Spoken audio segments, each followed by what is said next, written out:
Senhoras e senhores, muito bom dia! Iniciamos agora os trabalhos do Grupo de Estudo em Literatura e Direito, hoje com a palestra O Acesso da Democracia em Relação à Lei. O evento é uma realização do Grupo de Estudo em Literatura e Direito com a Escola Judicial do Tribunal de Justiça do Estado de Goiás, a EJUG. Para compor o dispositivo, convidamos os excelentíssimos senhores, o coordenador do Grupo de Estudo em Literatura e Direito, o desembargador Luiz Cláudio Veiga Braga, presidente do Tribunal Regional Eleitoral do Estado de Goiás, desembargador Itanei Francisco Campos, o assessor cultural da comissão encarregada das comemorações do Sesc Centenário do Tribunal de Justiça do Estado de Goiás, Nars Chaú. O palestrante desta manhã, Vladimir Pinheiro Safatli. Queiram, por gentileza, se acomodar. Registramos e agradecemos a presença do coordenador pedagógico da EJUG, o juiz Ricardo Nicoli, e também do escritor e poeta Gabriel Nascente. Convidamos para fazer uso da palavra o coordenador do Grupo de Estudo em Literatura e Direito, desembargador Luiz Cláudio Veiga Braga. A todas e a todos o meu cordial bom dia. Como é de saber correntio e por uma questão de pragmatização nas apresentações deste evento, eu faço as honrarias da casa e dou as boas-vindas ao nosso convidado. Hoje vai ser um pouco diferente. Eu vou dar as boas-vindas de praxe ao ilustre convidado, agradecer a presença do professor Vladimir Safatli, dizer-lhe da exultação que temos em recebê-lo aqui, mas a apresentação e o discurso e a primazia será do professor Nasser Chaú. E as razões são significativas. Em primeiro, porque Chaú e o professor Vladimir têm identidade intelectual. Segundo, porque tem origem na heráldica cidade de Catalão. Terceiro, porque se afinam e têm comunicação constante. Por essa razão, a minha fala é breve, é curta, não tem nenhum significado maior, eu não deixar o meu contentamento e da escola e, de modo geral, do Tribunal de Justiça em receber o professor Safatli. E, com a palavra, o professor Nasser Chaú. Muito obrigado. Bom dia a todos e a todas. Primeiramente, queremos agradecer a presença de todos, dizer que é um prazer receber, inclusive, nosso gabinete aqui, todo presente, muito obrigado. O Grupo de Estudo em Literatura e Direito da Escola Judicial do Tribunal de Justiça, EJUG, coordenado pelo desembargador Luiz Cláudio Veiga Braga, abre o novo ciclo de palestras de seu Plano de Ação 2024. Com a palestra O Excesso da Democracia em Relação à Lei, do professor, filósofo, escritor e musicista Vladimir Pinheiro Safatli. Vladimir nasceu no Chile, com raízes familiares na cidade de Catalão, paulista por adoção, goiano por tradição, cidadão do mundo com passagens como professor visitante por universidades de Paris, África do Sul, Estados Unidos, entre outras, e a exemplo de seus escritos, de suas provocativas ideias, de seu circuito dos afetos, que eu quase sempre lia círculo, mas como se tratava de Vladimir, não tinha como ser círculo, tinha que ser circuito mesmo, até o seu alfabeto das colisões. Desenvolve pesquisas na área da epistemologia, da psicanálise, da psicologia, desdobramentos da tradição dialética hegeliana, na filosofia do século XX e filosofia da música. Além de tudo, é um excelente músico, reforçando seu caráter universal de cidadão do mundo, da escrita e dos sons. Sua última obra, O Alfabeto das Colisões, afirma, entre outras coisas, que a esquerda brasileira tornou-se uma constelação de progressismos, perdendo sua ambição de transformar a estrutura da sociedade nos dois pontos fundamentais desse aspecto político: igualdade e soberania. Quem sabe, hoje, nos possibilite também reflexões nesse sentido. Com muito prazer, recebemos hoje o professor titular do Departamento de Filosofia da Universidade de São Paulo, Dr. Vladimir Safatli. com a palestra O Excesso da Democracia em Relação à Lei. Muito obrigado. Ok, então, inicialmente, eu gostaria de agradecer muitíssimo que esse convite. Para mim é uma grande honra, uma grande felicidade poder estar aqui com vocês para desenvolver essas questões, debater com vocês esses problemas. Também é uma grande felicidade estar aqui em Goiânia, voltar aqui a Goiânia, voltar a Goiás, de onde, para mim, tudo começou. Então, inicialmente, eu gostaria simplesmente de explicar um pouco o porquê desse título, né, o que ele significa, apresentar algumas ideias e abrir um espaço para uma discussão entre nós, porque eu acho que isso é a coisa realmente mais rica que pode ocorrer agora, nesse momento, né. Vejam, quando eu sugeri o título O Excesso da Democracia em Relação à Lei, era para insistir em dois elementos. O primeiro deles era tentar pensar a democracia como um grande projeto inacabado. E acho que é importante compreender isso para que nós não façamos uma confusão entre o que nós temos do ponto de vista do ordenamento jurídico hoje, eu digo nós não só no nosso país, no Brasil, mas como horizonte normativo que nós encontramos a partir da experiência, principalmente das democracias ocidentais, certo? E aquilo que nós podemos efetivamente realizar se queremos constituir uma sociedade baseada na emancipação e baseada na liberdade humana, que é esse o nosso grande horizonte, né? Acho importante insistir nesse ponto, porque a ideia de que a democracia é um projeto inacabado nos lembra que haverá sempre uma tensão profunda entre o horizonte da lei e o horizonte das lutas.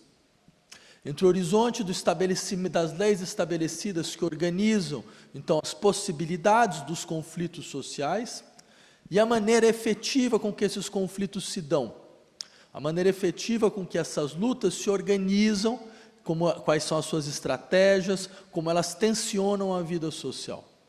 Acho importante lembrar isso, porque poderíamos começar, por exemplo, lembrando quantas vezes no interior da história ações que eram vistas como ilegais, ações que eram vistas como uma ruptura do ordenamento jurídico e normativo, foram as ações necessárias para a universalização de direitos e para o aprofundamento da justiça social. Lembrem, por exemplo, na década de 10, de 20, do nosso país, certo? A greve era uma ação ilegal. E foi graças a essa ação ilegal que nós conseguimos paulatinamente ampliar certos direitos. Esta consciência de que há um descompasso entre a justiça e a lei, muitas vezes, ela nos acompanha a nossa história, pelo menos desde os gregos, certo? Era uma consciência do drama grego que, em certas situações, a justiça podia estar fora da lei. Por exemplo, lembrem vocês dessa belíssima peça, dessa belíssima tragédia Antígona, Sófocles. O que ela explicita? Ela explicita um tipo de contradição, um tipo de tensão que os gregos conheciam muito bem e que os gregos não escondiam, que eles queriam efetivamente pensar a partir desta contradição, pensar a partir da dificuldade deste problema. Qual era o problema? Deixe-me simplesmente lembrar vocês alguns elementos, certo, desta tragédia. Uma tragédia que conta a história de dois irmãos que lutam pelo poder em Tebas, Etéocles e Polinices. Esses dois irmãos, eles morrem, um quanto o outro, só que aquele que defendeu a cidade, ele tem um direito a ser enterrado com honrarias, enquanto aquele que atacou a cidade não tem um direito de sequer ser enterrado. Ele deve morrer como um animal. Sua irmã, que é a irmã dos dois, né, ela se insurge contra o edito real e ela então enterra o seu irmão. E tem todo um imbróglio, que a gente poderia chamar de um dos primeiros imbróglios jurídicos que nós conhecemos, certo? Onde ela vai tentar justificar a sua ação diante rei de Tebas, né, que então vai a todo momento insistir. Afinal de contas, você não conhecia o edito, você não sabia da lei, você não entende que, afinal de contas, eu tenho que legislar pela coesão da cidade? E ela coloca uma questão muito clara, que é mais ou menos a seguinte. Ela fala, veja, não é possível retirar a humanidade de alguém, independente do que ele tenha feito. Seja ele o criminoso mais importante do Estado, seja ele aquele que, de uma certa maneira, colocou em risco a vida social, certo? Há um valor universal do humano. Porque não enterrar significa não reconhecer como humano. Significa expulsar do horizonte do humano. E ela entendeu que, em certas circunstâncias, é necessário se associar àquilo que a sociedade expulsou como inumano, certo? Como monstruoso, para que seja possível realizar uma universalidade real que não seja mais baseada na exclusão. Então ela tem um momento muito impressionante, onde ela afirma, ela faz a sua justificação, por que ela, desculpa, ela realizou aquilo que ela realizou. Ela diz, bem, porque eu não sigo a lei da polis, eu não sigo a lei da cidade, há uma lei acima da lei da polis. A lei da polis é contingente, a lei da polis vale aqui, mas não vale lá do outro lado do rio. Não?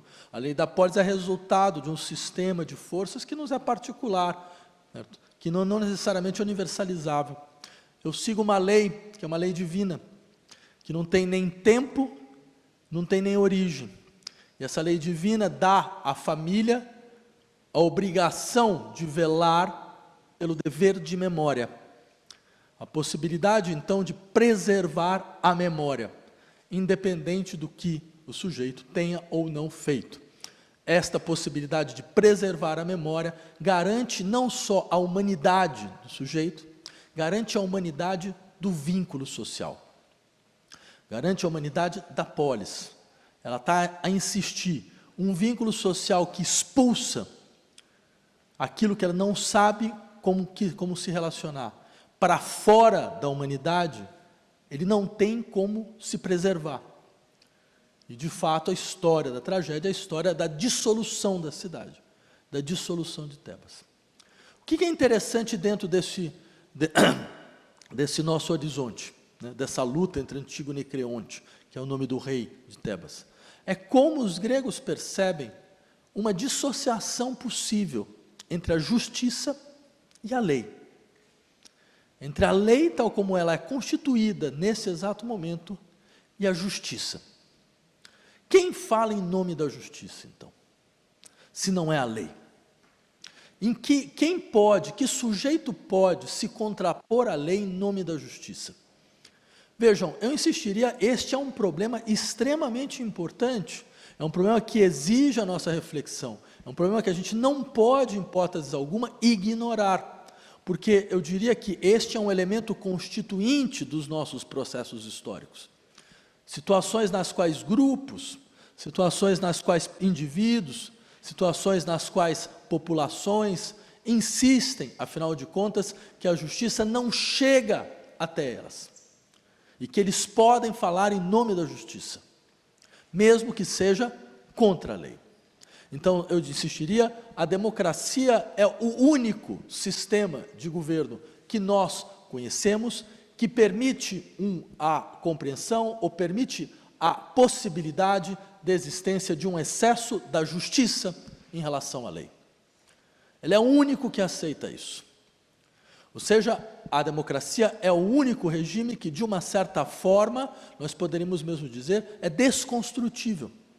É um regime que compreende que a nossa configuração atual não é necessariamente a configuração para onde nós gostaríamos de levar a sociedade. Ela é fruto da contingência de certas lutas.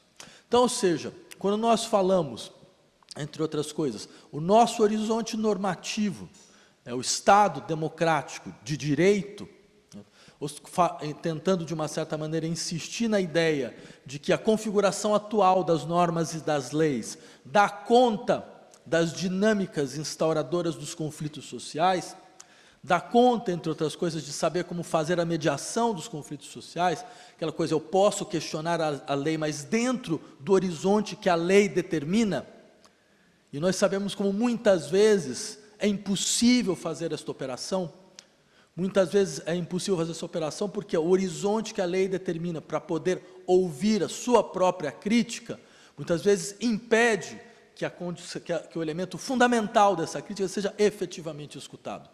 É mais ou menos como aquela pessoa que diz para você algo mais ou menos da seguinte forma: olha, eu posso entender você, desde que você fale a minha língua.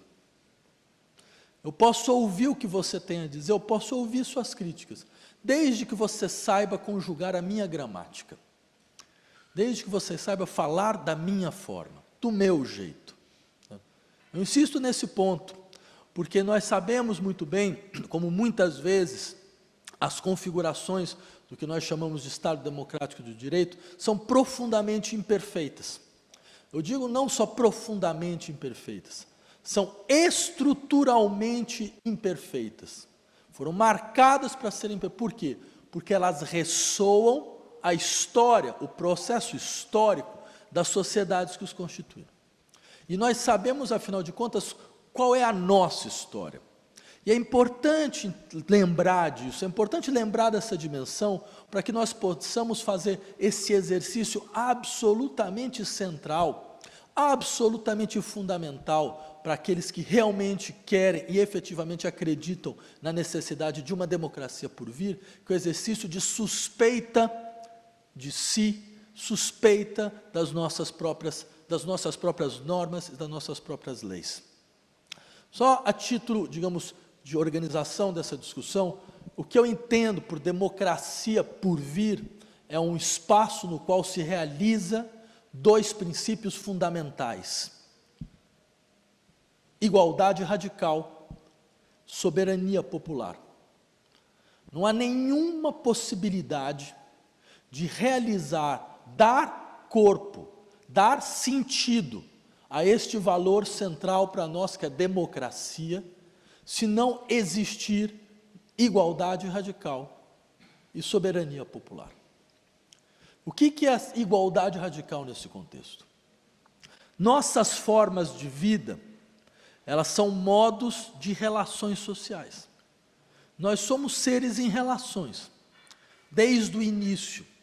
Nós não somos indivíduos que nos associamos depois com os nossos interesses em redes de relações. Nós somos redes de relações que posteriormente tentam se autonomizar como indivíduos. É literalmente o inverso. Para que vocês possam ter uma ideia mais clara do que eu estou querendo dizer, por exemplo, lembrem da situação da pandemia. Lembrem daqueles que viravam para nós e falavam: olha, eu não quero me vacinar, né? Afinal de contas, isso é meu corpo, minhas regras. Se eu não quiser, é um problema meu. Inclusive, a gente teve um presidente que falou isso. Pode parecer que isso é uma expressão de uma ideia de liberdade. Afinal de contas, né, é o meu corpo, como se a liberdade fosse o exercício da propriedade de si. Os ingleses têm um termo para isso, self-ownership, né? Toda uma tradição liberal que vai entender a liberdade como a propriedade de si. Só que essa tradição talvez tenha problemas. Porque a gente poderia falar exatamente o inverso. A gente poderia começar falando: não, mas espera aí. Mas quem disse para você que esse corpo é seu? Como assim esse corpo é seu? Ele está isolado? Ele nasceu em algum momento isolado de outros corpos? Ele é um corpo que não tem nenhuma relação com nenhum outro corpo? Você não percebe quão abstrata é essa ideia? Quão irreal é essa ideia? Desde o início, nós somos corpos em relação. O que acontece com o meu corpo interfere nos seus imediatamente. Se eu estiver aqui contaminado com algum tipo de vírus, vocês todos vão sofrer. Por quê? Porque nossos corpos estão em relação. Então a gente poderia dizer exatamente o contrário. Para dizer, a coisa mais elementar e básica da sociedade, o primeiro elemento da sociedade, são os corpos em relação. Corpos individuais são uma abstração irreal e inefetiva. Quem tem família, quem sabe, todos vocês sabem, não é possível um corpo viver de maneira isolada, né? Então, se for assim, o corpo social tem direitos sobre o corpo individual. Ele tem direitos, ele pode exigir coisas, porque, afinal de contas, a sua preservação é um elemento central. Por que eu digo isso? Percebam, nós somos, desde o início, seres em relação. Nós organizamos nossas relações em 3 níveis fundamentais. Esses corpos estão em relação em 3 níveis. Eles estão em relação no nível dos afetos, no nível do desejo. Nós dependemos de outros desejos, dependemos de outros corpos a todo momento. Eles estão em relação no nível da linguagem. Se eu estou aqui falando para vocês, é porque eu não estou falando sozinho, né? É porque, na verdade, eu estou tentando... A linguagem tem uma materialidade que circula entre os corpos, né? Constituindo relações, e também na dimensão do trabalho. Porque, afinal de contas, nosso trabalho é sempre um trabalho em cooperação, sempre um trabalho conjunto, sempre um trabalho de mobilização, né? Então, cada vez mais nós temos questões complexas na nossa sociedade, cada vez mais esses espaços do trabalho precisam se ampliar. Uma sociedade democrática é uma sociedade que vai impor um regime de igualdade radical nesses 3 espaços. No espaço dos desejos, no espaço da linguagem, no espaço do trabalho. No espaço do desejo significa o quê? Todas as singularidades dos desejos, todas as formas singulares de organizar esta questão tão complexa, tão difícil para nós, que é como desejar e o que desejar, tem direito de circulação e de visibilidade. Essa é uma questão cada vez mais preemente no interior das nossas sociedades. Essa consciência é cada vez mais forte no interior das nossas sociedades. A ideia de que o que desejar, como desejar, é um problema para todo mundo. É uma questão não muito clara para todo mundo. Pode ser clara num momento da vida, depois deixa de ser claro, depois fica mais obscuro. Com o passar do tempo, com as experiências, você começa a ver outras possibilidades e se pensar o que isso significa para você mesmo. Então, ou seja, uma sociedade democrática permite aos sujeitos terem os seus trajetos singulares, da maneira como eles acharem melhor. Da mesma forma, a sociedade democrática entende que o nosso território, o nosso espaço social, ele não é composto de uma linguagem. Uma linguagem não é só uma forma de se comunicar. Uma linguagem é uma experiência de saber. A linguagem é a preservação de uma história. A maneira como nós falamos, ao ritmo como nós falamos, os nossos acentos, tudo isso expressa uma história, expressa um lugar, expressa um vínculo, expressa uma ancestralidade. E há uma multiplicidade dessas histórias na nossa sociedade. E há uma multiplicidade desses saberes nessa sociedade. E é importante entender essa relação entre linguagem e saber. Por exemplo, um filósofo como Nietzsche costumava dizer o seguinte: nós nunca nos desvencilharemos de Deus enquanto nós acreditarmos na gramática. Essa frase era astuta, porque consistia em dizer mais ou menos o seguinte: os limites da linguagem definem os limites do meu mundo. Como eu falo, define o tipo de experiência que eu posso ter.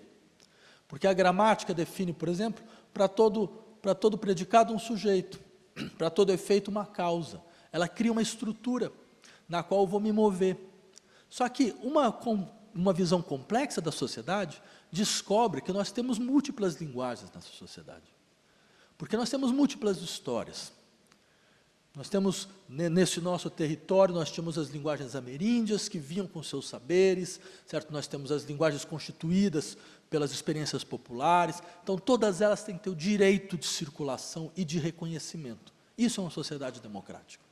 Reconhece que todas elas são portadoras de experiências importantes para que nós possamos entender nosso horizonte futuro possível de emancipação. E uma sociedade democrática, uma sociedade que é radicalmente igualitária no interior do universo do trabalho. E o que significa isso? Significa que ela não aceita hierarquias. Significa que ela não pode aceitar que as pessoas trabalhem e elas não decidam o que elas fazem e como elas fazem. Que elas não têm possibilidade de deliberação e de decisão. Que elas não possam gerir elas mesmas. Que elas não possam administrar elas mesmas. Que elas não possam dar para si mesmas sua própria lei. E nós sabemos como isto está distante da nossa experiência social. Como está distante essa experiência de que, afinal de contas, eu não estou no trabalho, eu não vou no trabalho para seguir ordens. Eu vou no trabalho para expressar os meus saberes, para me articular com outros, para que nós possamos ter decisões conjuntas, onde a hierarquia não vale mais como elemento fundamental de autoridade. Onde a autoridade, na verdade, vem de quem sabe fazer as coisas. E quem sabe fazer, normalmente, está no chão. Está no chão do processo. Eu lembro, por exemplo, todo mundo na vida faz uma loucura, né? Eu fiz uma. Eu fui candidato a deputado federal ano passado. Mas foi a única vez, nunca mais, né? Mas, de toda forma, isso te permite, pelo menos, ter contato com uma série de coisas que você nunca poderia ter contato. Então, por exemplo, eu descobri que no estado de São Paulo existe uma fábrica que foi ocupada pelos próprios trabalhadores, né? Chama Flascô. Um belo exemplo, mas foi ocupada em 2003 e até hoje ela é ocupada. Bem, agora ela não consegue mais produzir porque o governo cortou a energia elétrica, né? E o Judiciário de São Paulo viu que aquele era um mau exemplo e também fez de tudo para que o processo parasse. Mas quando ele funcionou durante vários anos, vejam que coisa interessante. A fábrica aumentou de produtividade, aumentou os salários e diminuiu o tempo de trabalho. É a maior prova de que ninguém precisa de um CEO na vida. E mais do que isso, é a prova de que quem faz, sabe. Quem está lá fazendo o processo, conhece melhor do que qualquer outro. Então, por que ele não pode decidir? Essa é uma questão fundamental, se nós quisermos ter uma noção concreta do que democracia pode ser, né? Então, vocês percebam, em todos esses três campos, nós percebemos uma distância entre o nosso horizonte de experiência social, o nosso horizonte normativo e aquilo que ele deveria ser. Da mesma forma, eu havia dito a vocês, democracia, igualdade e soberania popular. O que é soberania popular? O que é essa ideia de soberania? Soberania é a capacidade que eu tenho, ou que um ator social tem, de ter autoridade, não só de exercer a lei, mas de realizar a lei e ter uma lei que tenha força de lei. O elemento soberano é aquele ao qual eu me viro para saber, afinal de contas, de onde veio a lei, qual é a sua origem. E quando nós falamos de soberania popular, nós estamos a dizer a origem da lei e do seu exercício vem daquilo que nós chamamos de força popular, né? Do demos, né? Do democrato, né? Kratos, força, demos, povo. E o que nesse sentido, isso é um dado muito importante, porque se isto é verdade, uma democracia avança quanto mais ela está perto deste poder popular. Quanto mais ela permite este poder popular produzir leis, reformar leis, destituir leis, instituir, constituir, este é um processo natural. Existe uma plasticidade natural da democracia em relação ao exercício, em relação à constituição das leis. Certo? Uma democracia não é necessariamente as leis que nunca mudam, como se de uma certa forma eu obrigasse a todas as gerações posteriores, certo, a assumir e naturalizar aquilo que gerações anteriores decidiram. Não, o poder popular pode rever as decisões, pode se reorientar a todo momento, certo? Pode pensar em qualquer momento em suspender ou em reconfigurar. Esse é um dado importante, mas para isso nós precisamos de uma democracia que seja cada vez mais próxima deste poder, cada vez mais distante da ideia de que só é possível efetivamente ser um ator político lá onde existir representação, lá onde eu consigo representar esses atores. Que é um paradoxo tão interessante, que é mais ou menos assim, é como se, então tá, eu tenho um representante, né? Se você pergunta para mim o que eu quero, antes de eu responder, a minha resposta vai ser, não, pergunta para o meu representante. Meu representante sabe o que eu quero. Não faz o menor sentido algum dessa natureza. Nós conhecemos várias situações onde a representação vai contra os interesses populares efetivos. Eu lembro um caso muito emblemático, porque é um caso dramático, né? Teve um momento, há 15, 20 anos atrás, onde o Ocidente resolveu fazer a famosa Guerra do Iraque, né? E teve um atentado terrorista na Espanha. Então o parlamento resolve votar se manda ou não tropas para o Iraque. Fazem uma sondagem na população, 80% da população era contra. E era claro, contra no sentido mais evidente do termo. O parlamento vota a favor. A gente pode fazer uma pergunta elementar. Nesse momento, quem o parlamento representa? Qual é o poder soberano nessa decisão? Se a população está dizendo muito claramente, nós não somos contra, nós não queremos nos responsabilizar por essa guerra. E veja, a guerra é uma questão central de uma sociedade, porque mobiliza a sociedade de maneira total, porque reformula radicalmente, inclusive como que se vai dar o exercício da lei naquela sociedade, certo? Porque você pode instaurar situações de exceção, você pode instaurar processos excepcionais, você pode suspender certas leis por um certo momento, né? Então vejam, nesse sentido, eu insistiria nesse aspecto. Isto mostra como as nossas democracias ainda estão distantes do que deveria ser a sua substância normativa. Então, eu simplesmente terminaria dizendo, se isto é verdade, não é nem um pouco estranho que seja necessária, muitas vezes, lutas sociais que confrontam a lei com seus próprios limites. Limites em relação àquilo que ela deveria efetivamente realizar. Cabe a nós não criminalizarmos esses processos, entendê-los historicamente. Porque eu vou, só a título de finalização, eu havia dito a vocês, a configuração das nossas leis é fruto dos nossos processos históricos. Qual é o nosso processo histórico no Brasil? Como se constituiu a sociedade brasileira? E como essa sociedade se perpetuou? Isso é um problema fundamental para todo mundo que trabalha dentro do universo judiciário. Essa questão histórica é decisiva para que nós possamos entender os limites e os desafios que nos esperam. Eu lembraria a vocês de um dos maiores intelectuais que esse país já conheceu, uma figura superlativa, um economista chamado Celso Furtado, que havia escrito uma vez a ideia de que esse país não nasceu como uma sociedade. Esse país nasceu como um experimento econômico. Ele nasceu como latifúndio, extrativista, primário, exportador, escravagista.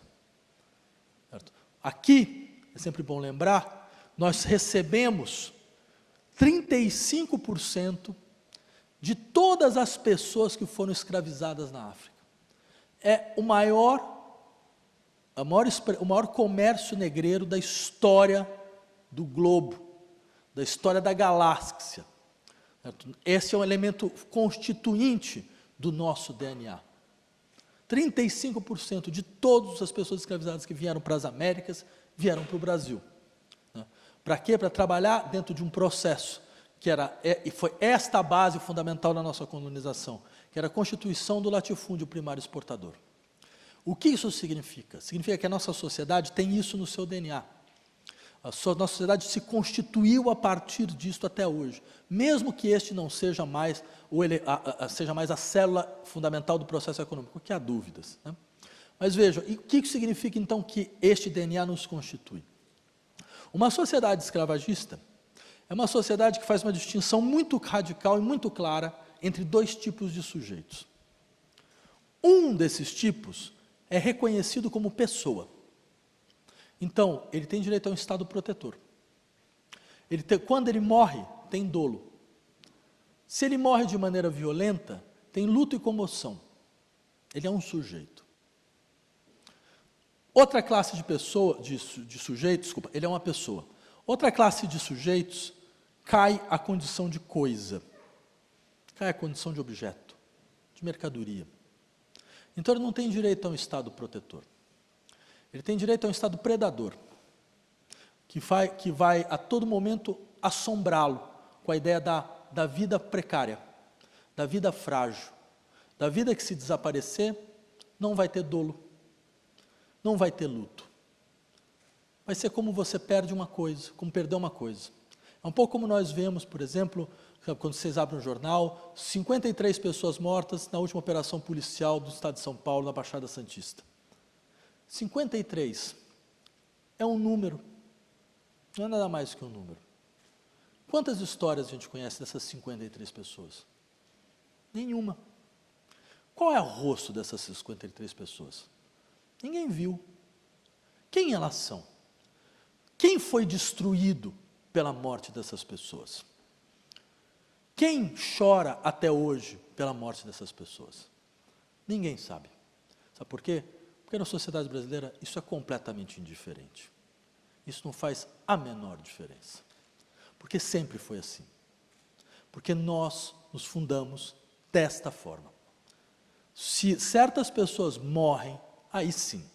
Aí tem comoção nacional, o Jornal Nacional para, certo? Todo mundo vai saber a história, saber quem está chorando agora por elas, aí sim. Mas este outro grupo, muito maior, muito mais extenso, esse é invisível, absolutamente invisível. Em algumas situações, o direito consegue chegar lá, com alguns dos seus advogados, procuradores, heróicos que vão atrás e tentam fazer essa defesa. Isso é raro, isso é uma operação rara, essa não é uma operação normal. Porque a democracia que nós constituímos é uma democracia geograficamente situada. Ela não é uma democracia que vale em todo o território nacional. Certo? Aqui, ela vale aqui entre nós.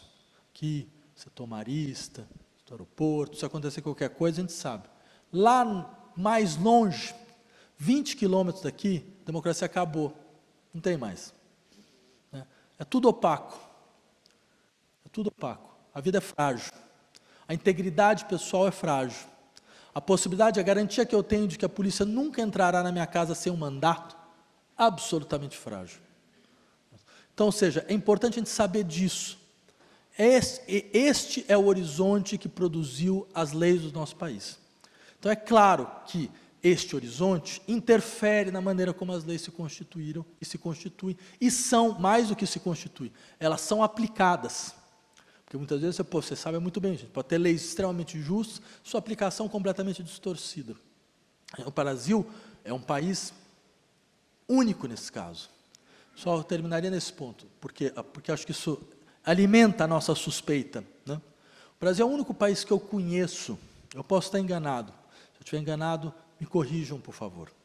Mas é o único país que eu conheço que tem leis constitucionais que foram aprovadas há mais de 30 anos, e elas nunca foram aplicadas. Nunca foram aplicadas. Por exemplo, a gente tem uma lei constitucional que aprova a criação do imposto sobre grandes fortunas. Quando esse imposto foi aplicado, em algum momento, entre nós? A lei está lá, ela é uma lei constitucional. Eu não conheço nenhum país do mundo onde isso ocorra. Nenhum. Hoje, se minha memória não falha, o Congresso está está discutindo a PEC número 150 em alguma coisa. Bom, PEC, ou seja, uma emenda constitucional. Nossa Constituição foi aprovada em 1988. 150 emendas constitucionais. Isso dá mais ou menos 3 a 4 emendas por ano. Levando em conta que para aprovar uma emenda constitucional você precisa de ter 2/3 do Congresso. E há todo um trabalho de negociação para que isso possa se realizar, você passa por uma instância, passa por outra, Câmara dos Deputados, Senado, imagina o tempo que isso toma, imagina todo o esforço que isso toma. Levando isso em conta, a gente chega numa conclusão fantástica. A função do Congresso Nacional foi de desconstitucionalizar a Constituição. Essa é a sua função principal, desconstruir a Constituição. Então, isso mostra, entre outras coisas, o tipo de tensão que é próprio do nosso universo jurídico e que deveria nos alimentar na nossa compreensão de que, muitas vezes, as lutas sociais vão ter que se exceder a esse universo, para que elas possam realmente realizar suas aspirações de universalização, de princípios de justiça e de igualdade. Era isso. Muito obrigado.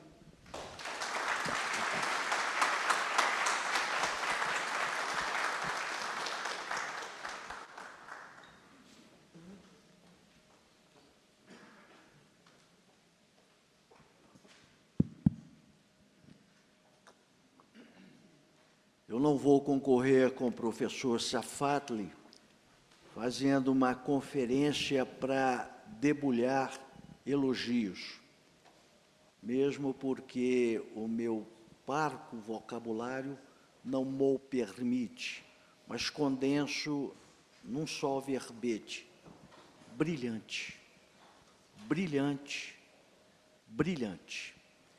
E me permito, professor, ser o primeiro a indagar-lhe.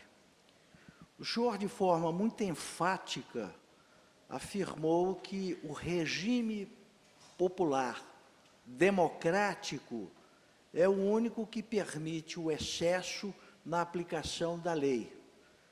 Posso afirmar, convergindo com o que o senhor acabou de adotar como asserção, que ele não traça, então, fronteiras entre o legal e o ilegal, porque ao intérprete, ao aplicador, cabe fazer, na aplicação da norma, incidindo no excesso, sem fronteiras. É isso?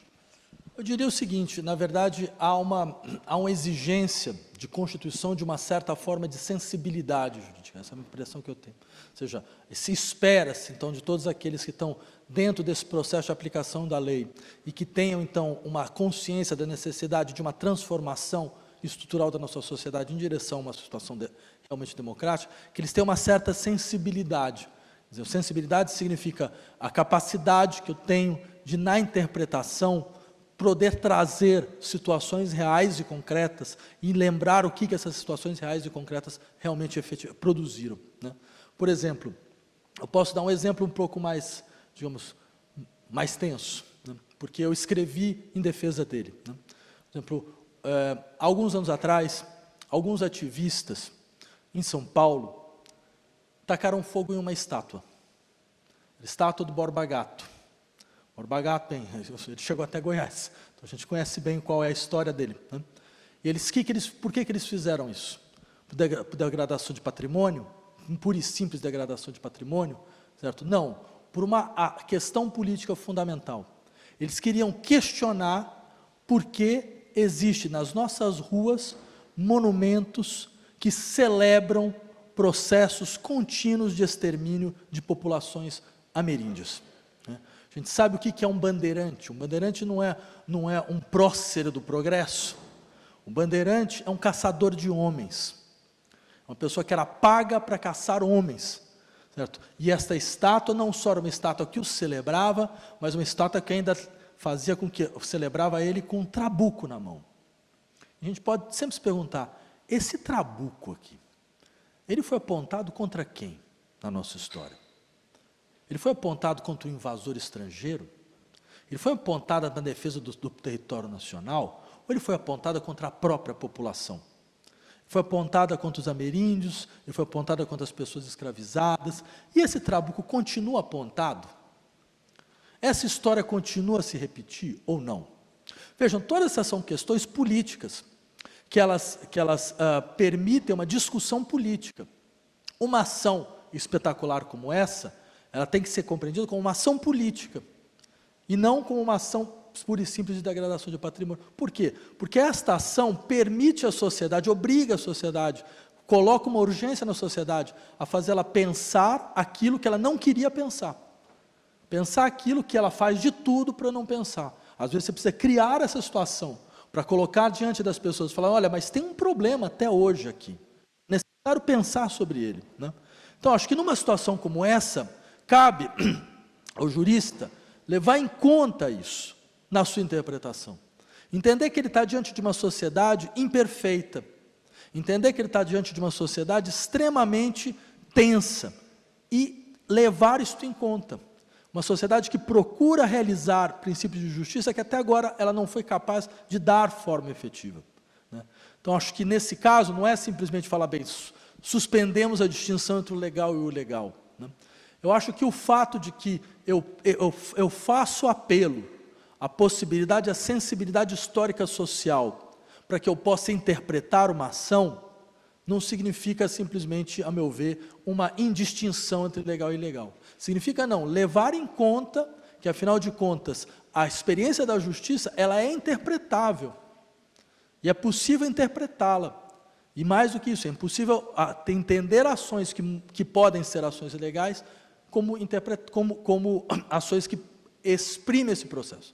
Eu acho que a única situação na qual é possível falar há uma suspensão radical do legal e do legal é quando nós estamos diante de um Estado ilegal. Certo? Quando a gente está diante de um Estado que toma ilegalmente para si o poder, aí toda ação contra o Estado ilegal é uma ação legal. Mas isso eu diria, isso é um princípio liberal de justiça. É um princípio liberal no sentido mais estrutural do termo. John Locke, segundo o Tratado do Governo, afirmava, afinal de contas, é possível a população matar o tirano. Porque o tirano está numa posição completamente ilegal. Veja, eu insisto nisso porque é John Locke. É um princípio do pensamento liberal clássico.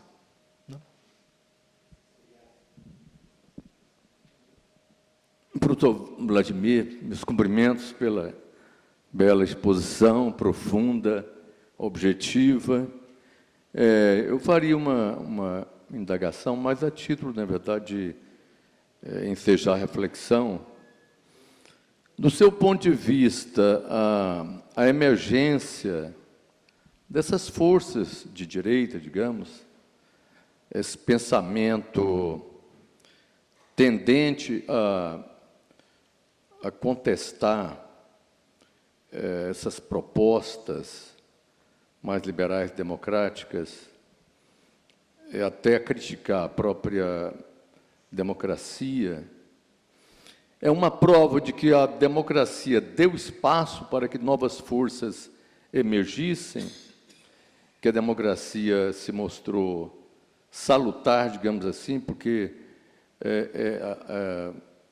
afluíram pensamentos que até então estavam em clandestinidade, estavam em subterfúgios, ou o contrário, a emersão dessas forças demonstra que a democracia não triunfou, que a democracia não se afirmou como uma forma de governo, de que todos serão beneficiários.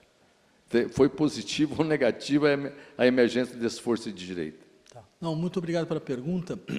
Eu queria deixar claro o que eu acho sobre essa questão tão central para todos nós no Brasil hoje em dia, que nos divide tanto. Eu diria mais ou menos o seguinte: a meu ver, isso na verdade mostra que a democracia brasileira nunca existiu efetivamente. Porque que tenham forças conservadoras, mas não no sentido do conservadorismo, no sentido do conservadorismo insurgente no Brasil, né? E que essas forças sejam forças populares, isto é uma questão que nos exige a reflexão. Porque se fossem só setores extratos das classes médias radicalizadas, certo? Isso era uma coisa, mas não. Mas hoje a gente tem extrações populares muito fortes. Eu acho que é importante entender por que essa população faz isso. Eu acho que, entre outras coisas, porque ela está dizendo, a democracia ainda nunca existiu aqui. Eu não vi essa democracia. Eu não a conheço. Assim, para mim, é um sistema de privilégios de alguns grupos, eu não faço parte desses grupos, eu me sinto completamente afora disso, né? Então, eu procuro saídas de ruptura. E, hoje em dia, é a extrema-direita que tem esse discurso de ruptura. Então, eu diria, a extrema-direita dá uma resposta ruim para um problema real. Mas o problema é real. E tem que ouvir o problema. Tem que ouvir o que isso significa, né? Porque eu insisto um pouco nesse aspecto, no seguinte, por exemplo, nós sabemos muito claramente os graus de precariedade do universo do trabalho nesses últimos anos. Os graus de precariedade aumentaram. E talvez as respostas que nós conseguimos dar foram respostas insuficientes. E tem um momento que as pessoas começam a operar esperando rupturas mais estruturais. A extrema-direita tem um discurso para isso. O discurso é mais ou menos o seguinte: olha, a partir de agora, não existe mais isso de macroestrutura de proteção social ou nada parecido. Isso está fora da discussão. Agora é mais ou menos cada um por si. Certo? É meio uma guerra de todos contra todos. Tá? Só que se você trabalhar duro, mesmo, para valer, você vai conseguir. Você vai ser um daqueles que vai conseguir, sabe, se preservar desse processo.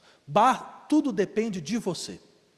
Então, vou criar uma situação na qual ninguém vai te, de uma certa maneira, te colocar em posições, limites. Não, vai ser só você. O discurso tem uma série de problemas, mas ele é coerente. É compreensível. Né? É claro que a gente sempre pode dizer, veja, não existe essa situação de que depende só de você. Porque não é que, para depender só de você, todo mundo tinha que estar partindo daqui, entendeu? Tem uma linha aqui, todo mundo tem que estar aqui. Só que o jogo começa, tem um sujeito que está aqui na frente, tem outro que está lá. Por quê? Porque ele era melhor? Não, só porque ele nasceu na família certa, ou porque ele teve herança em tal lugar. Então não tem como o negócio funcionar. Você pode estar aqui, você pode trabalhar duro da maneira mais brutal que fizer, você vai conseguir chegar até aqui e olha lá. Enquanto o outro está lá na frente. E se o outro está lá na frente, o que acontece? Sabe, o custo de vida daqui vai mudar. Porque é um pouco, eu posso lembrar vocês, tinha um amigo psicanalista que num dado momento falou uma coisa muito engraçada. Falou, Vladimir, tem uma coisa que eu não entendo. Eu, como economista, eu sou muito mal. Quando eu cobrava R$200 pela sessão, ninguém vinha. Eu botei 700, está cheio de gente agora. Mas como é possível um negócio desse? Né? Mas assim que funciona uma sociedade desigual. A sociedade desigual funciona dessa maneira. Quer dizer, se eu vejo que é 700, eu acho, bem, isso é para mim. Né? Tem um jogo de distinção, deve ser bom. Né? Então, mas o que acontece? O outro que está cobrando 200 vai olhar para você e falar, pô, o cara está cobrando 700, o que eu estou fazendo cobrando 200 aqui? Então, vou cobrar mais. Então, o que acontece? Você tem uma inflação produzida pela desigualdade. Só que o outro que ganha o salário que permitia ele pagar 200, agora não tem mais nada, não consegue pagar mais nada, porque todo mundo foi para frente, entendeu? Então é assim que uma sociedade desigual funciona. Não é à toa que, por exemplo, em 2014, eu lembro muito bem, no momento de pico de crescimento do Brasil, 2013, 14, 12, você pegava as 10 cidades mais caras do mundo, das 10 cidades mais caras do mundo, você encontrava Rio de Janeiro e São Paulo. Faz sentido um negócio desse? Faz sentido. A primeira cidade mais cara do mundo, olha que coisa interessante, depois vamos contar os dados, Luanda. Luanda onde? Angola. Porque os caras descobriram petróleo, então teve uma enxurrada de dinheiro, isso cria uma sociedade desigual, porque um setor vinculado à extração do petróleo começa a explodir, né, de ganhos, aumentam todos os preços, essa cidade fica impraticável. Era Luanda e Moscou, as duas cidades mais caras do mundo na época. Então, eu digo isso simplesmente para falar, claro, existe esse elemento, mas, de toda forma, esse discurso, que no fundo é o discurso do empreendedorismo, empreenda que você vai conseguir, certo? É o discurso que fortalece a extrema-direita hoje. E ele está enraizado na nossa sociedade, por todos os lados. Só que as pessoas esquecem que empreendedorismo não é uma forma simplesmente de atividade econômica. Empreendedorismo é o nome de um tipo de guerra civil. Por quê? Significa você entender todas as relações sob o registro da concorrência e da competição. Não tem solidariedade.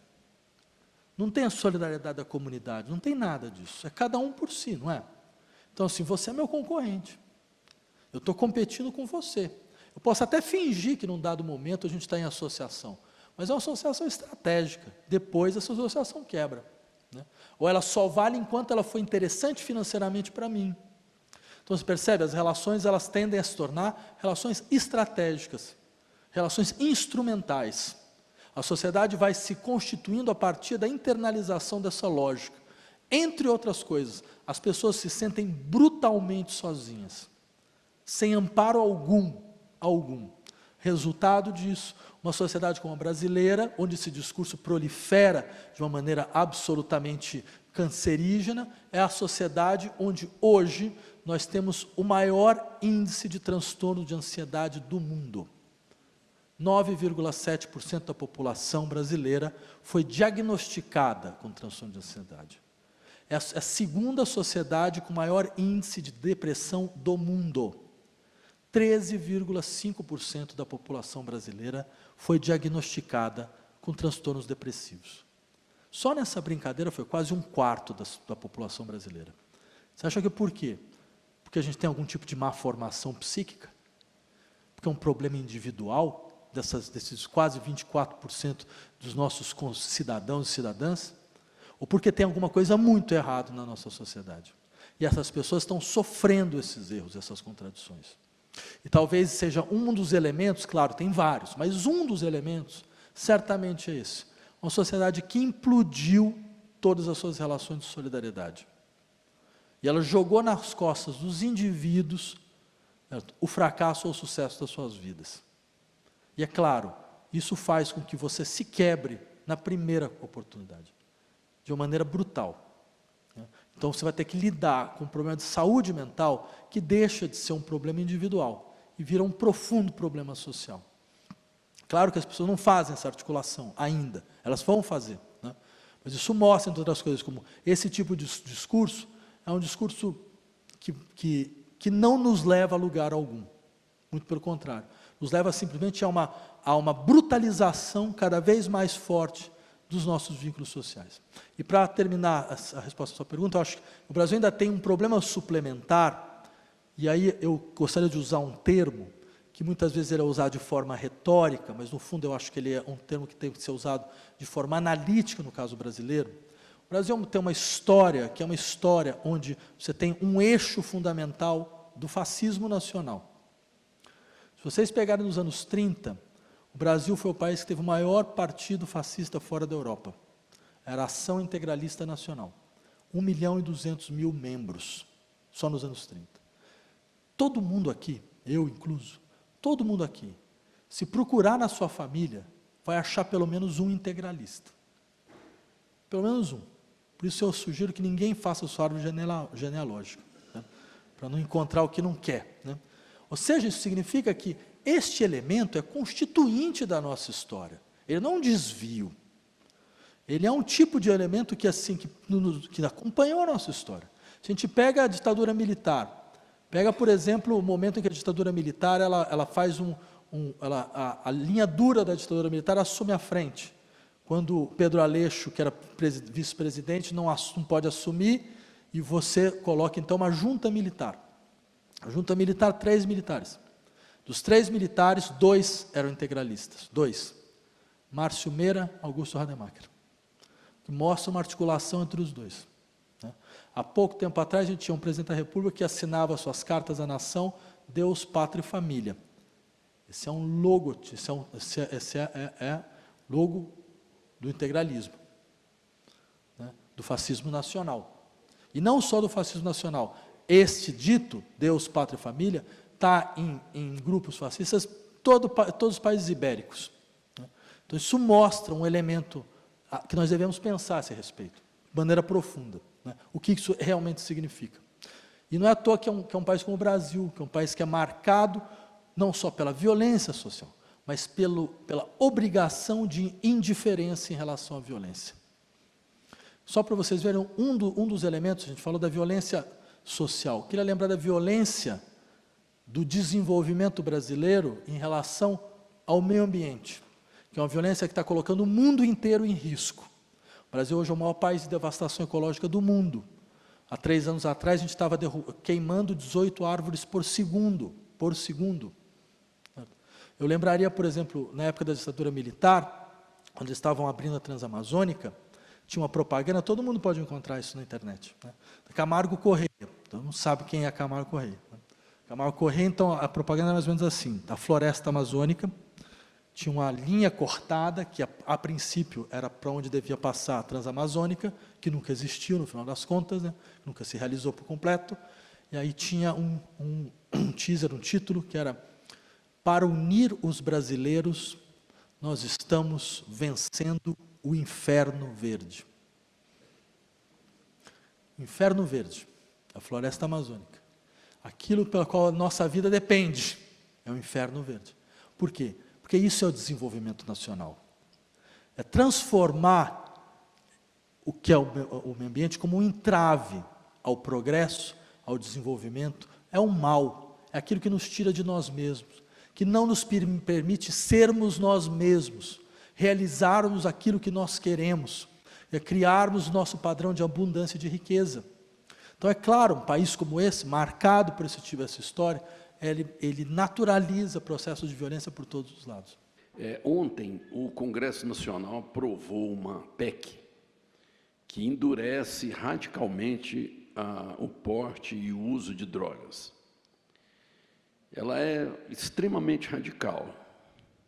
Quem for pego com qualquer quantidade vai para a cadeia. Óbvio que você ainda vai ter um desdobramento e tudo mais. Hoje, já de manhã, determinados analistas falam que isso é de uma burrice extrema, que só vai favorecer o crime organizado no Brasil, que está se tornando forte, cada vez mais forte. E que essa PEC, ela na verdade, o sentimento dela é eleitoreiro, é populista, porque não se faz uma análise do problema para poder votar. Vota em cima de um sentimento populista. Nesse sentido, esse conceito de democracia, neste caso, os deputados são nossos representantes e votaram. Está feito. Mas, nesse caso, esse Congresso, ele não deveria sondar a população, mas, principalmente, as pessoas que trabalham com saúde pública, não só a polícia. Polícia, na verdade, deveria ser o último. Quem vem primeiro é um problema de droga, é um problema de saúde pública. Eu sempre falo, você tem que perguntar para uma pessoa por que ela se droga. Não, depois vem tudo, mas por que ela se droga? Aí você vai ter uma infinidade de respostas para um problema complexo. Então, minha pergunta para você é, neste caso, esse Congresso, ele representa a gente para valer, mas não vendo a complexidade do problema e fortalecendo um setor da sociedade marginal como crime organizado? Muito obrigado pela questão. Eu acho que é uma questão realmente muito importante. E eu insistiria, acho que a tua colocação ela é muito feliz nesse sentido, de lembrar, veja, existe uma inteligência prática de corpos de classe trabalhadora que estão completamente envolvidos nesse processo. O Brasil tem grandes psiquiatras vinculados à droga-adição, certo? Tem instituições importantes nesse sentido, elas nunca são ouvidas, né? Você tem toda a razão, e esse é um traço da tecnocracia, que é um sintoma muito claro de ausência de democracia. É quando a classe dirigente acha que pode decidir sem nunca escutar, pelo menos escutar, aqueles trabalhadores e trabalhadoras que estão completamente envolvidos nos problemas, né? Assim, os trabalhadores de saúde pública, saúde mental, envolvidos nisso, trabalhando no CAPS, trabalhando em várias instituições, sabem muito a respeito do que funciona e do que não funciona. Eles nunca são ouvidos, né? Esse é um primeiro ponto. Agora, eu queria falar, um pouco como professor de filosofia, eu queria falar o seguinte, eu realmente não vejo qual é o sentido, de onde vem a autoridade para que o Estado possa regular esta questão. Uma vez, quando eu era candidato a deputado federal, me perguntaram se eu era a favor da descriminalização da maconha. Eu falei, não, eu sou a favor da descriminalização de todas as drogas, porque eu realmente não consigo compreender de onde vem a autoridade do Estado para dizer a um cidadão, uma cidadã, o que ele deve ou o que ele não deve consumir, né? Acho que isso é uma questão de foro absolutamente pessoal, né? Aí vem todas essas questões, mas as drogas destroem os vínculos sociais, a droga destrói a família, né? Não, a droga não destrói a família, o que destrói a família é a família, né? A família está cheia de problemas internos, está cheia de contradições, está cheia de questões, e você consegue jogar todos os problemas internos daquela estrutura social, em um elemento quase mágico. Não, foram as drogas que vieram aqui e destruíram tudo, né? Então, acho assim, há uma questão que seria importante a sociedade se perguntar, de onde vem essa legitimidade? Por quê? certo? Porque me parece que muitas vezes assim, as pessoas, as estruturas, a família, os casais, eles não sabem como lidar com as suas contradições. E precisam, de uma certa forma, construir a figura de um elemento exterior que vai destruir tudo, que vai arrebentar com tudo. Né? Então, e eu insistiria num ponto: nunca existiu sociedade sem drogas.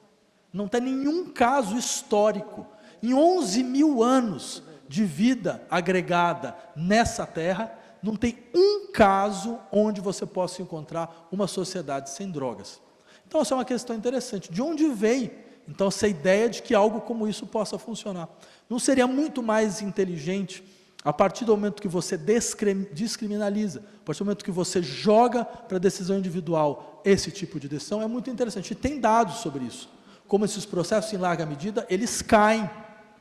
Eles caem, porque um dos elementos fundamentais, bem, eu como professor de psicologia, lembro muito bem, um dos elementos fundamentais que mobilizam a drogadição é a ideia de transgressão.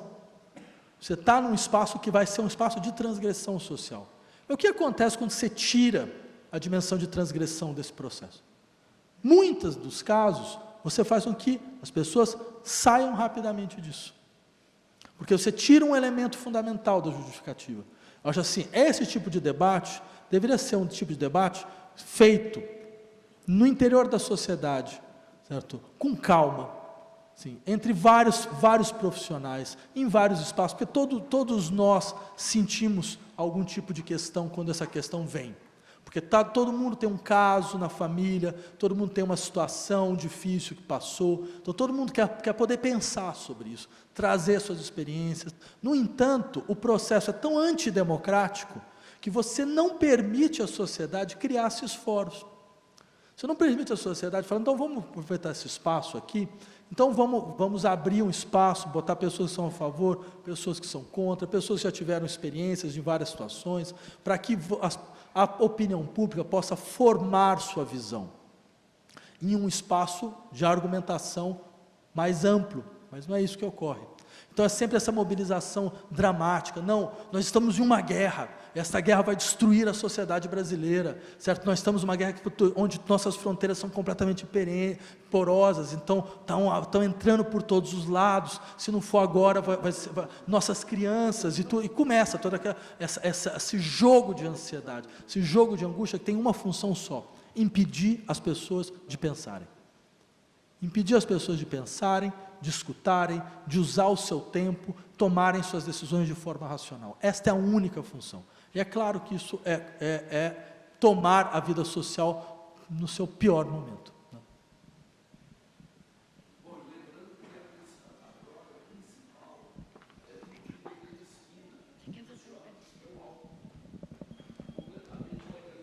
Que é um problema clássico, exatamente. Praticamente. E praticamente monopolizado, que é a principal droga, que é o álcool. Os especialistas falam o tempo inteiro do flagelo que é o álcool. E ele é vendido em qualquer lugar no Brasil para adolescentes e até crianças, né? E com o monopólio de uma empresa que domina este mercado.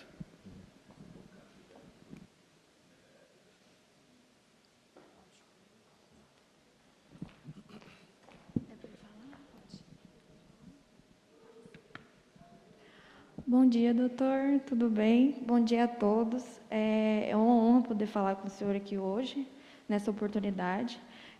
Mesmo não tendo um gabarito tão alto para chegar nesse nível de conversa, eu gostaria de ousar um pouquinho para perguntar para o senhor, principalmente hoje que o senhor trouxe uma temática tão forte de uma pseudodemocracia misturada com tons de psicanálise, que o senhor eu percebo que o senhor gosta de trazer essas questões.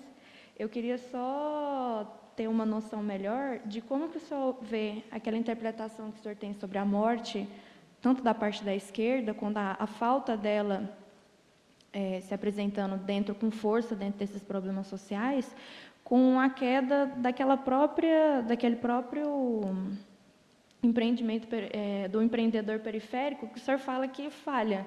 Então, a gente tem do lado a esquerda não atuante, como se diz, morta, e o empreendedorismo periférico sendo prejudicado por conta disso.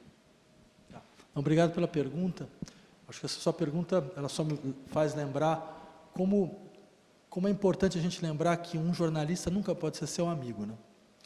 Porque, na verdade, isso é resultado, eu dei uma entrevista para a Folha de São Paulo, era um amigo jornalista, eu dei toda a entrevista, aí no final, quando a entrevista aparentemente tinha terminado, falou, então, mas assim, e o que você acha da esquerda brasileira?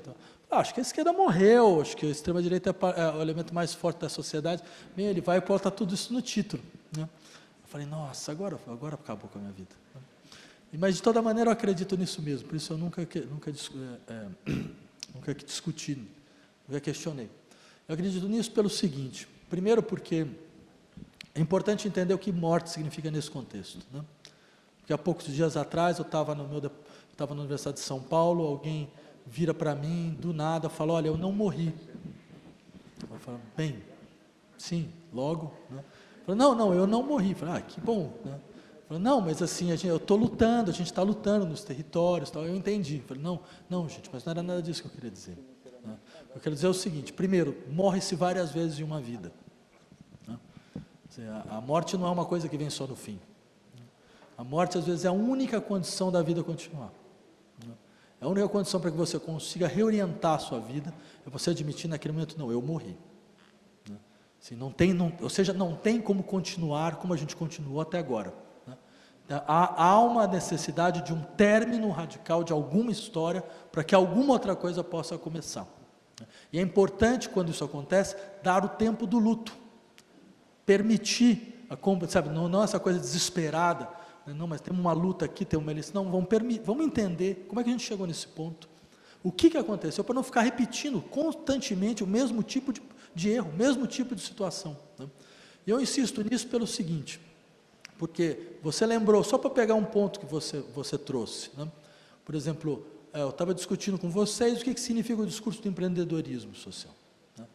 E o que é interessante é que esse discurso ganhou tanta força assim, não é porque você tem só setores que os defendem e que estão vinculados às forças conservadoras do país. Não, até as ditas forças progressistas entenderam que esse discurso era necessário. Ou seja, naturalizou a gramática. E eu insisto nessa ideia da morte da esquerda porque, de uma certa forma, uma gramática alternativa para a compreensão da vida social não existe mais. Isso é o primeiro problema. Você não consegue nem falar de outra forma, né? Quando você não consegue nem falar de outra forma, você não consegue pensar de outra forma. Se você não consegue pensar de outra forma, você não consegue agir de outra forma. Se você não consegue agir de outra forma, então não tem embate político. O embate político é um embate entre várias formas possíveis de ação, no que diz respeito a várias figuras possíveis de sociedade, vários ideais distintos de sociedade, né? Por exemplo, essa questão do empreendedorismo periférico, para mim, sempre foi um exemplo dramático nesse sentido, porque eu lembro de muitos colegas meus, né, que insistiam nisso, não, mas é uma forma importante, certo, de você fazer com que as pessoas saiam de uma situação de precariedade e comecem, de fato, então, a terem autonomia. Eu insistia, isso não vai funcionar por uma série de razões. Primeiro porque é falso, porque é brutalmente falso, é algo que só alguns vão conseguir. E para que esses alguns consigam, certo, é necessário essa naturalização da ideia de que a solução da pobreza é individual. A solução da precariedade social é individual. Só que essa solução não é individual, né? Porque você consegue aceder dentro de um horizonte, o que acontece? Você tem que sair daquele lugar, você tem que abrir mão de todas as relações que estão internas àquele lugar, você tem que criar essa ilusão fundamental de que, afinal de contas, foi só o seu trabalho, sendo que não foi só o seu trabalho. Na época da Revolução Francesa, tinha um pessoal que insistia na seguinte ideia: se você é um cientista, desenvolve uma ideia importante, ou produz uma invenção importante. Quando você morre, esta invenção deve voltar para a sociedade como algo gratuito. Por quê? Porque não foi você sozinho. Você pode ter ficado no seu apartamento, na sua casa, sabe, fazendo uma série de testes, imaginando que foi você sozinho consigo. Se não foi você sozinho. Se não fosse a sociedade que investiu em você, Se não fosse a sociedade que investiu na sua educação, se fosse a sociedade que criou uma série de estruturas, sabe, para preservar a sua vida, você não teria conseguido fazer isso. Então, na verdade, foi a sociedade que fez através de você. Então, agora você devolve. Você não vai passar royalties para os seus herdeiros ou nada parecido. Você devolve para a sociedade, né, que vai usar gratuitamente o que você desenvolveu. A meu ver, isso é justo, porque isso lembra um elemento fundamental. Ninguém vence sozinho. Ninguém vence sozinho. A sociedade, ela precisa funcionar para que algumas pessoas consigam realizar certas coisas. Então é necessário, entre outras coisas, essa compreensão de que é necessário fortalecer os vínculos sociais, certo? Fortalecer as estruturas sociais de solidariedade, fortalecer as estruturas sociais de proteção, certo? E isso exige, entre outras coisas, um outro tipo de lógica, que não é a lógica do... Olha só que interessante, só para fechar essa questão. Porque tem uma coisa, a lógica do empreendedorismo, ela permite a iniciativa, ela fortalece a iniciativa individual, desenvolvendo a sociedade. Só que eu queria lembrar para vocês uma coisa, olha só, o Brasil é um país onde, se você entra numa empresa, a diferença entre o maior e o menor salário é de 1 para 120, em vários casos, 1 para 120. Só que existem países onde o nível de diferença de salarial numa empresa é normalmente de 1 para 4, 1 para 5. Suécia, Finlândia, Dinamarca, mais ou menos isso. São países de altíssima inovação. E a diferença salarial é mínima. Isso diz alguma coisa sobre, afinal de contas, o que faz efetivamente as pessoas se desenvolverem. Elas têm uma sociedade onde elas têm condições sociais, gerais, de preservar uma vida relativamente boa, e elas desenvolvem, sem essa necessidade abstrusa de imaginar que eu vou empreender, vou conseguir então, ter rendimentos inacreditáveis, vou criar eu vou estar em outro patamar. Não, elas querem preservar esse nível de uma sociedade que consegue olhar para o outro e pensar, nós estamos em um lugar solidário. Então, ninguém vai cair lá embaixo. Porque se a sociedade é um corpo social, o Platão tinha essa ideia. Por que é um corpo social? Porque tem hierarquia, porque a cabeça decide e os membros obedecem? Não, é porque se acontece uma coisa aqui, o corpo inteiro sente. Se um dedo do pé é quebrado, o corpo inteiro vai sentir. Então você tem um princípio fundamental de solidariedade. Bom dia, professor. Eu venho das Ciências Sociais da Universidade Federal de Goiás, e lá nós criamos um grupo de estudo das obras, né, que são organizadas aí, escritas pelo senhor e também pelo professor Christian Dunker e também pelo Nelson.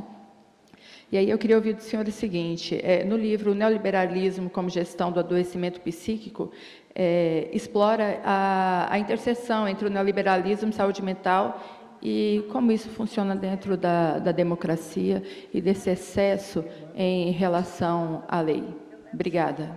Obrigado. Não, a gente desenvolveu essa pesquisa para insistir em um aspecto, que assim, nossas maneiras de descrever como nós sofremos muda historicamente. Vejam que coisa interessante. Existe um manual diagnóstico de doenças mentais, chama DSM. Ele está na sua 5ª edição. É o manual psiquiátrico mais importante atualmente.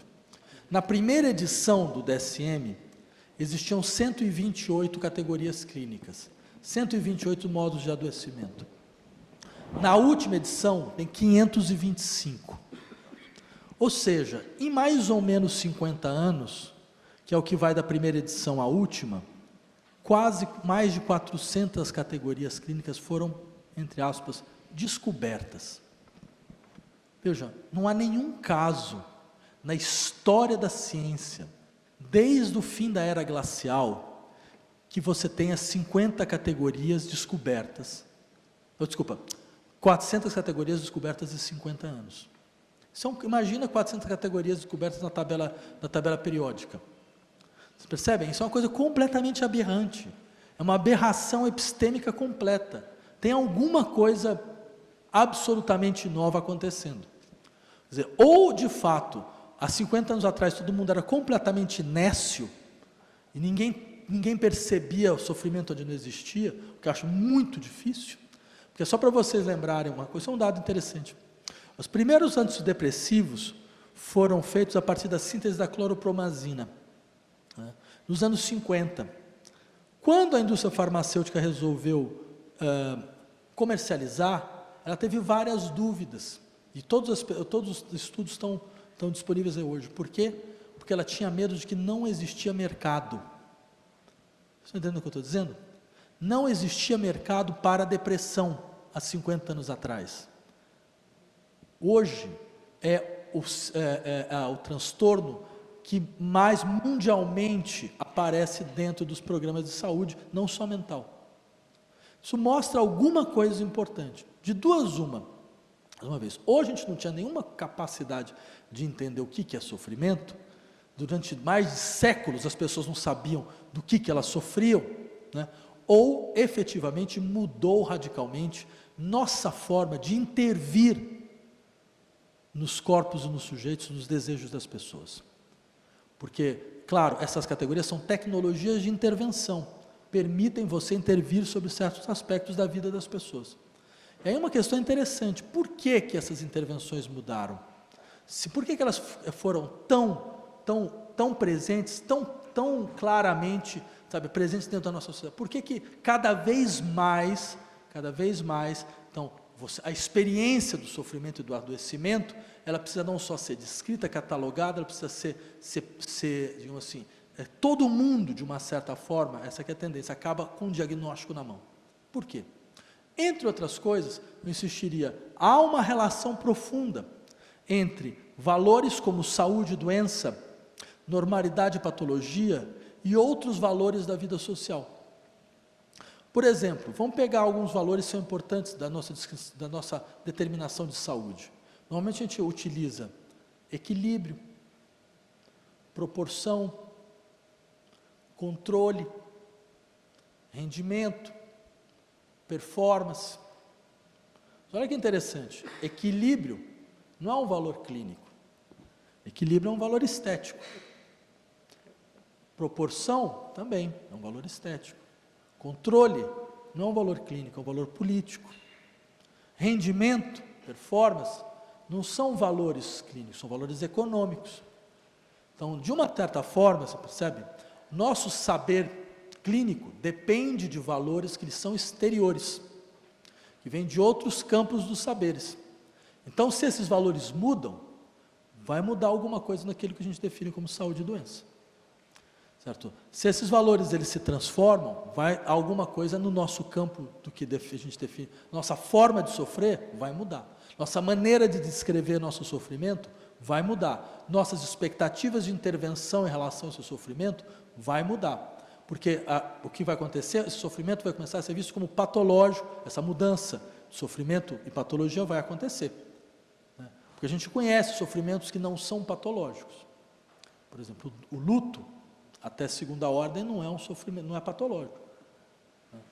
Mas se bem que você tem a figura do luto patológico, que é um luto maior, acima de 2 semanas, o que já bota uma série de questões. Que tipo de sociedade é essa que só suporta 2 semanas de luto? Ok? Bom dia. Aqui, Safadri. Recentemente vi o filme em que você participa, e agora o quê? Na última sessão do filme, você vai à periferia, enfim, naquele contexto. E eu fiquei me perguntando da sua experiência estética naquele movimento, deputado federal, candidato, tentando organizar um coletivo para além das políticas identitárias. Pelo menos eu senti isso da sua experiência radical de promover, inclusive, a forma daquele encontro que você teria, sem domínio daquele encontro, como eu soube que foi, e o que lhe marcou disso. Ao mesmo tempo, e nem sei se faz sentido a minha pergunta, você também tem se motivado a enfrentar um debate sobre uma explicação sobre a extrema-direita a partir do ressentimento. Né? E, enfim, essas duas questões aí. Não, obrigado pela questão. De fato, graças a esse filme, acho que eu ganhei o prêmio de pior ator da história do cinema brasileiro. Então, peço desculpas àqueles que viram o filme, já de antemão, mas a ideia era fazer um jogo entre um documentário e uma ficção. Então, tem vários momentos, como esse que você descreveu, onde efetivamente funcionou sob a forma, foi uma forma de uma espécie de psicodrama, no sentido de que ninguém tinha script definido, né? E a ideia era, não, vamos tentar explicitar um elemento, acho que era 2018, naquela época, alguma coisa assim, um elemento que a gente já percebia muito, 2018 ou 2017, muito presente na sociedade brasileira, que era a gente entrar em colisão. Os setores que poderiam criar novas alianças para tentar, de uma certa forma, barrar todos esses processos de ascensão de forças conservadoras, não conseguiam mais sequer entrar em qualquer tipo de acordo, né? Qualquer tipo de aliança possível, certo? E isso seria um elemento paralisante das nossas lutas, né? Então, de fato, daí veio essa ideia de criar esse espaço onde a gente entrou em colisão, ficou muito evidente, né? E acho que é uma coisa que a sociedade também entrou, uma desconfiança entre vários setores. Então, a classe intelectual não pode estar ligada, não pode estar vinculado às classes subalternas, né? Porque elas agora vão ter suas próprias dinâmicas. E tudo que eu tentava dizer era, não, mas se a gente fizer assim, todo mundo vai morrer. Ninguém vai conseguir nada, né? E aí tem esse momento onde tem uma revolta, fala, como assim, quem você acha que você é, para falar esse tipo de coisa. E a única coisa que eu posso dizer é, bem, a história está aí. 5, 6 anos depois, qual é a consequência? O que a gente pode dizer? Onde a gente está do ponto de vista da hegemonia das forças sociais? Não tem um problema? Não tem alguma coisa que está mostrando que a gente não está conseguindo, efetivamente, certo? Criar uma dinâmica onde a sociedade brasileira perceba nessas forças progressistas uma força acolhedora, que pode te acolher, que pode aceitar você a partir da sua perspectiva, certo? E que pode, então, construir coletivamente um tipo de horizonte diferente, um outro tipo de sociedade. Não tem um problema aí? Porque aí o que acontece, indo à sua questão, normalmente quando a gente vai falar sobre essas forças conservadoras, a gente usa uma série de conceitos psicológicos, como por exemplo, é tudo um bando de pessoas ressentidas, né? E eu sempre insisti para dizer, isso é muito ruim como análise, muito ruim. Entender que o ressentimento justifica porque que as pessoas elas se tornam eleitores de extrema direita. Porque isso não é verdade. Isso não é verdade. Na verdade, porque ressentimento significa nesse contexto o quê? É um tipo de reação, certo? Contra uma violência que eu julgo que recebi, mas era uma violência justificada. Então, normalmente a gente fala, não, eram pessoas privilegiadas que estão perdendo seus privilégios, por isso que elas estão reagindo dessa forma. Porque antes elas podiam andar sozinhas no aeroporto, agora no aeroporto há uma série de pessoas, sabe, vindas de outras classes, então elas achavam que o aeroporto parece uma rodoviária, certo? Então agora elas estão ressentidas, porque elas perderam seus privilégios. Mas isso não é verdade, não tem 49% da população brasileira que tem privilégios, isso não existe. Entendeu? Mas não, tem outros privilégios, tem os privilégios como homem, tem os privilégios de raça, etc. Mas aí isso chega numa conclusão, que é mais ou menos assim, partilho com vocês uma experiência. Na minha época de candidato, eu resolvi fazer um focus group com motoristas de Uber. Eu falei, não, mas a gente quer só ouvir, a gente não vai falar nada, a gente quer entender o que está acontecendo, só isso. E num dado momento, um desses motoristas vira para mim e fala, você sabe por que a gente não vota na esquerda? Porque eu sou homem, sou branco, sou heterossexual, segundo ele, sou heterossexual, né, trabalho 12 horas por dia, não tenho seguro de nada, se eu adoecer, estou perdido, e você só me chama de opressor. Falei, bem, eu não falei nada, porque eu tinha falado, bem, a gente não vai falar nada. Mas eu saí de lá pensando, a gente tem um problema mesmo, não tem condição de continuar assim, está totalmente errado. Entendeu? É uma pessoa que está precarizada, está sentindo toda a precariedade social e não vê acolhimento em lugar nenhum. Então, por que você acha que ele vai para o teu lado? Ele não vai. Porque o máximo que você faz com política pública, inclusive, é um tipo de política pública que não chega a ele.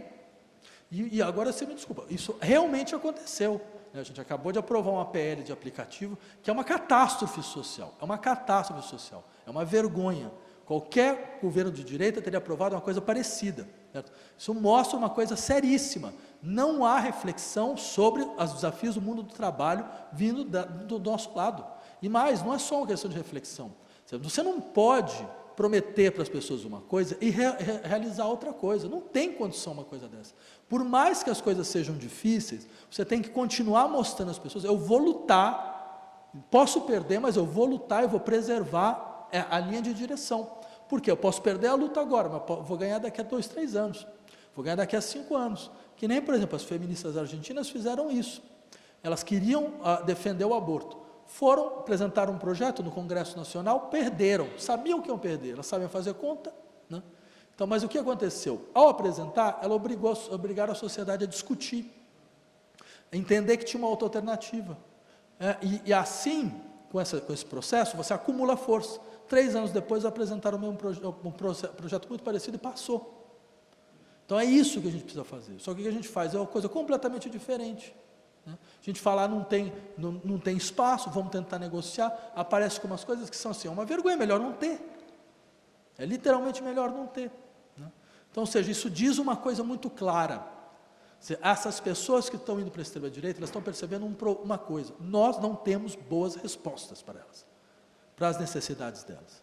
A gente precisaria começar daí, assumir isso, falar, não, agora a gente vai precisar realmente repensar, ter respostas efetivas e diferentes, e mais, e defendê-las. Não é só um problema de discurso, é um problema de articulação entre o discurso e a prática. Né? A extrema-direita no mundo inteiro tem um tipo de propostas que são catastróficas, mas elas defendem essas propostas até o fim. Elas não recuam, não vão atrás. Recuo é a gente recua a todo momento. Então é claro que isso vai dar problema, claro que isso vai dar um problema. Em relação a essa questão que o senhor estava colocando, primeiramente, parabéns pela exposição. O senhor até mencionou a questão da dificuldade da escuta, né? Assim, quando nós vemos que pessoas de polos diferentes têm dificuldade de ouvir opiniões contrárias, né? Então, as pessoas, na verdade, têm seus nichos em que dialogam entre si, e isso parece que cresceu muito com essa polarização. Eu tenho essa impressão de que aumentou muito essa polarização de uns anos para cá, especialmente no Brasil, e o diálogo ficou complicado, porque as pessoas não escutam propriamente, né? Elas já ficam ouvindo ali, já pensando no que vai responder, e não escutam propriamente, né? Até seu colega psicanalista, o Christian Dunker, tem uma ótima obra, O Palhaço Psicanalista, né? Vencedor do Prêmio Jabuti, que fala justamente sobre a escuta, né?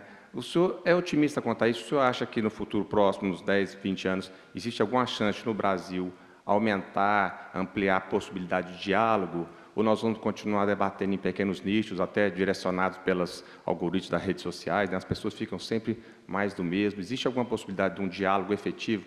Não. O senhor é otimista? Não. Sim, terminantemente não. Né? E eu diria, talvez porque o diálogo seja realmente impossível. Né? No sentido de que tem um outro tipo de diálogo que talvez seja necessário, que é o diálogo que é baseado na seguinte ideia. A gente não tem uma língua em comum. Não tem um campo comum de valores. A gente vai ter que saber lidar com isso. Né? Não tem um espaço onde eu consiga traduzir minha linguagem na linguagem do outro. Né? Quer dizer, tem elementos que deveriam ser básicos, não existem nessa sociedade. Por exemplo, a gente tem uma sociedade onde tem grupos que aceitam tortura. Aceitam, por exemplo, que o Estado torturou pessoas e isso deve ser perdoado.